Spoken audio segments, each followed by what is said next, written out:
একজন এখন কই দাঁড়ায় আছে?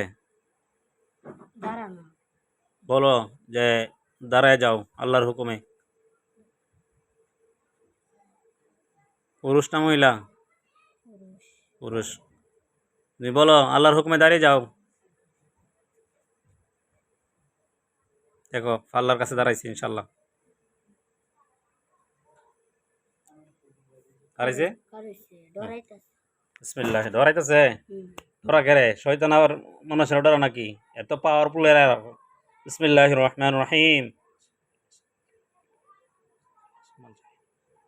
ইয়া আল্লাহ, এই পাক কালামের আয়াতের বরকতে আল্লাহ তাকে এখানে বন্দি করার তৌফিক দান করো। আল্লাহু আকবার।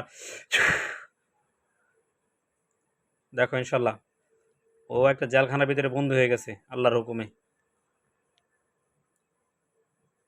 ওর উপরে একটা লোহার একটা পিঞ্জরা পড়ে গেছে আল্লাহর কোরআনের আয়াতের বরকতে। হুম, দেখা যায় না? জাদু করতেছে। বিসমিল্লাহির রহমানির রহিম। ফালাম্মাল কলাম। এখন দেখো যেখানে দেখছিলে এই জায়গায় দাঁড়ায় রয়েছে, দেখো জাদু করতেছে। দেখো একটা জেলখানার ভিতরে বন্দি হওয়া একজন দাঁড়ায় আছে ইনশাআল্লাহ। হ্যাঁ, আলহামদুলিল্লাহ। মিথ্যা বলো না, মিথ্যা বললে কিন্তু গুণ হবে। ওরে জিজ্ঞাসা করো তুমি আমার পিছনে ঘুরো কেনে? তুমি বলো।